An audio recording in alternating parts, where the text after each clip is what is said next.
रामायण की अमृत धारा में आप सबका स्वागत है। सभी सुनने वाले सज्जनों को जय सिया राम जी। रामायण के पिछले भाग में आपने वहां तक सुना था जब राजा मूर्छित होकर पृथ्वी पर गिर जाते हैं।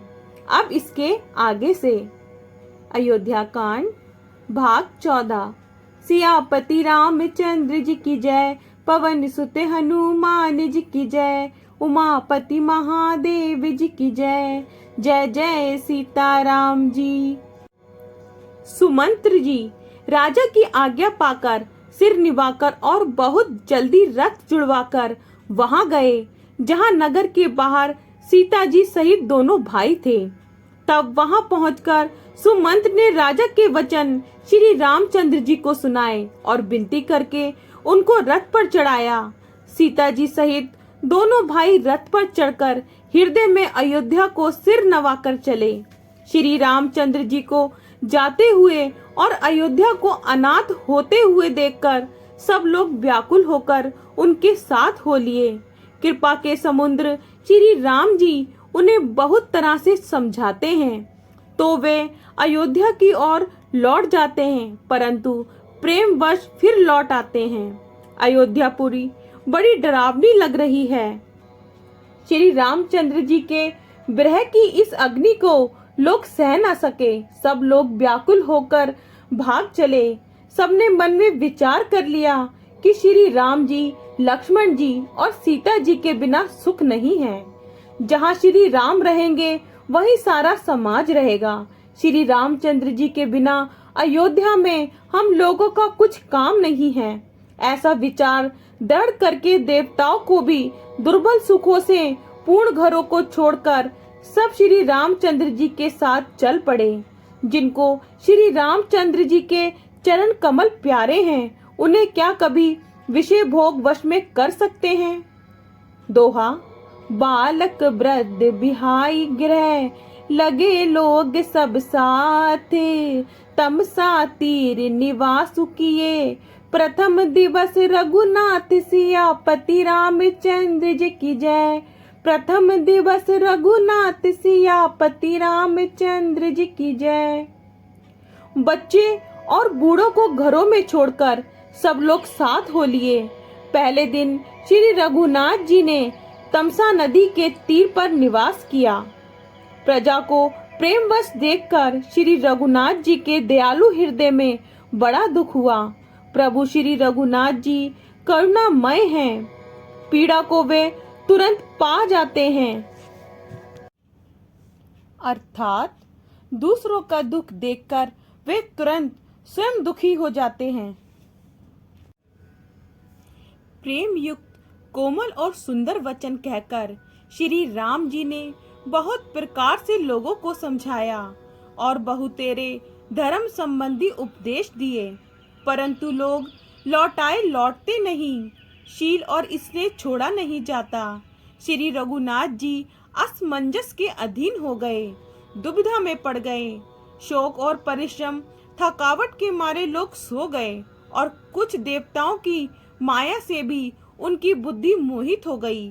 जब दोपहर रात बीत गई तब श्री रामचंद्र जी ने प्रेम पूर्वक मंत्री सुमंत से कहा, हे तात, रथ के खोज मार कर अर्थात पहिए के चिन्हों से दिशा का पता न चले, इस प्रकार रथ को हाँकिए और किसी उपाय से बात नहीं बनेगी। दोहा राम लखन सिए जान चढ़ी, शंभु चरण सिरुनाई, सचिव चलायु तुरत रथु, इत उत खोज दुराई, सियापति रामचंद्र जी की जय, इत उत खोज दुराई, सियापति रामचंद्र जी की जय।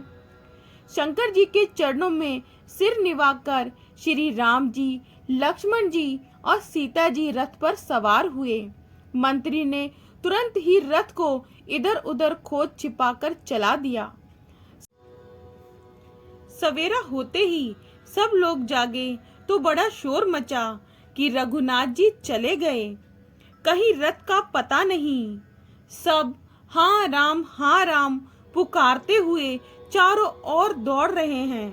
वे एक दूसरे को उपदेश देते हैं कि श्री रामचंद्र जी ने हम लोगों को कलेश होगा ये जानकर छोड़ दिया। वे लोग अपनी निंदा करते हैं, कहते हैं श्री रामचंद्र जी के बिना हमारे जीने को धिक्कार है। विधाता ने यदि प्यारे का वियोग ही रचा तो फिर उसने मांगने पर मृत्यु क्यों नहीं दी। इस प्रकार बहुत से प्रलाप करते हुए वे संताप से भरे हुए अयोध्या जी में आए। उन लोगों के विषम वियोग की दशा का वर्णन नहीं किया जा सकता। 14 साल की अवधि की आशा से ही वे प्राणों को रख रहे हैं। दोहा। राम दरस हित नेम व्रत लगे करन नर नारी, मनहु कोक कोकी कमल दीन बिहीन तमारी, सियापति रामचंद्र जी की जय। दीन बिहीन तमारी, सियापति रामचंद्र जी की जय। सब स्त्री पुरुष श्री रामचंद्र जी के दर्शन के लिए नियम और व्रत करने लगे। सीता जी और मंत्री सहित दोनों भाई शृंगवेरपुर जा पहुंचे। वहां गंगा जी को देखकर श्री राम जी रथ से उतर पड़े और बड़े हर्ष के साथ उन्होंने दंडवत की। लक्ष्मण जी, सुमंत्र और सीता जी ने भी प्रणाम किया। सबके साथ श्री रामचंद्र जी ने सुख पाया। गंगा जी समस्त आनंद मंगलों की मूल हैं। वे सब सुखों की करने वाली और सब पीड़ाओं को हरने वाली हैं। अनेक कथा प्रसंग कहते हुए श्री राम जी गंगा जी की तरंगों को देख रहे हैं। उन्होंने मंत्री को, छोटे भाई लक्ष्मण को और प्रिय सीता जी को देव नदी गंगा जी की बड़ी महिमा सुनाई। इसके बाद सबने स्नान किया, जिससे मार्ग का सारा श्रम थकावट दूर हो गया और पवित्र जल पीते ही मन प्रसन्न हो गया। जिसके स्मरण मात्र से बार बार जन्मने और मरने का महान श्रम मिट जाता है, उनको श्रम होना ये केवल लौकिक व्यवहार है। सच्चिदानंद कंद सब रूप सूर्य कुल के ध्वजा रूप भगवान श्री रामचंद्र जी मनुष्य के ऐसे चरित्र करते हैं जो संसार रूपी समुद्र के पार उतरने के लिए पुल के समान हैं। जब निषाद राज गुने ये खबर पाई, तब आनंदित होकर उसने अपने परिजनों और भाई बंधुओं को बुला लिया और भेंट देने के लिए फल, मूल, कंद लेकर और उन्हें भागियों में भरकर मिलने के लिए चला। उसके हृदय में हर्ष का पार नहीं था। श्री रघुनाथ जी ने स्वाभाविक स्नेह के वश होकर उसे अपने पास बैठाकर कुशल पूछी। निषाद राज ने उत्तर दिया, हे नाथ, आपके चरण कमल के दर्शन से ही कुशल हैं। आपके चरणार बिंदों के दर्शन कर आज मैं भाग्यवान पुरुषों की गिनती में आ गया। हे देव, ये पृथ्वी, धन और घर सब आपका है। मैं तो परिवार सहित आपका नीच सेवक हूँ। आप कृपा करके शृंगवेरपुर में पधारिए और इस दास की प्रतिष्ठा बढ़ाइए, जिससे सब लोग मेरे भाग की बढ़ाई करें। श्री रामचंद्र जी ने कहा, हे सुजान सखा, तुमने जो कुछ कहा सब सत्य है, परंतु पिताजी ने मुझको और ही आज्ञा दी है। उनके अनुसार मुझे 14 वर्ष तक मुनियों का व्रत और वेश धारण कर और मुनियों के योग्य आहार करते हुए वन में ही बसना है। गांव के भीतर निवास करना उचित नहीं है। ये सुनकर निषाद राज को बड़ा दुख हुआ।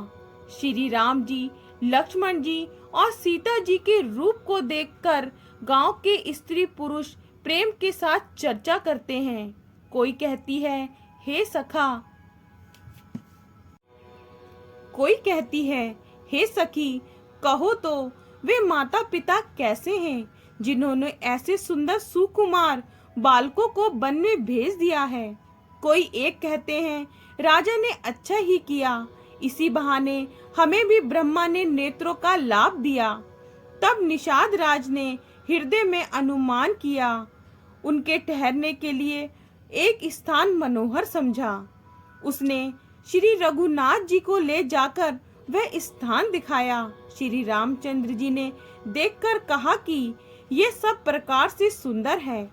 पुरवासी लोग वंदना करके अपने अपने घर लौटे और श्री रामचंद्र जी संध्या करने पधारे। निषाद राज इसी बीच कुश और कोमल पत्तियों की कोमल और सुंदर साथरी सजाकर बिछा दी और पवित्र मीठे और कोमल देख देख कर दोनों में भर भर कर फल मूल और पानी रख दिया, अथवा अपने हाथ से फल मूल दोनों में भर भर कर रख दिए। दोहा। सिए सुमंत्र भ्राता सहित कंद मूल फल खाई, शयन कीन रघुवंश मणि पाए पलुटत भाई सियापति रामचंद्र जी की जय। पाए पलुटत भाई सियापति रामचंद्र जी की जय। सीता जी, सुमंत्र जी और भाई लक्ष्मण जी सहित कंद मूल फल खाकर रघुवंश मणि श्री रामचंद्र जी लेट गए। भाई लक्ष्मण जी उनके पैर दबाने लगे। फिर प्रभु श्री रामचंद्र जी को सोते जानकर लक्ष्मण जी उठे और कोमल वाणी से मंत्री सुमंत्र जी को सोने के लिए कहकर वहां से कुछ दूर पर धनुष बाण से सजकर विरासन से बैठकर जागने पहरा देने लगे। निषाद राज विश्वास पात्र पहरेदारों को बुलाकर अत्यंत प्रेम से जगह जगह नियुक्त कर दिया और आप कमर में तरकस बांधकर तथा धनुष पर वाण चढ़ाकर लक्ष्मण जी के पास जा बैठे। प्रभु को जमीन पर सोते देखकर प्रेमवश निषाद राज के हृदय में विषाद हो आया। उसका शरीर पुलकित हो गया और नेत्रों से जल बहने लगा। वे प्रेम सहित लक्ष्मण जी से वचन कहने लगे। आगे का भाग कल। जय सिया राम जी। अगर आपको पसंद आए तो लाइक शेयर कमेंट्स कीजिए और हमारे चैनल को सब्सक्राइब कीजिए।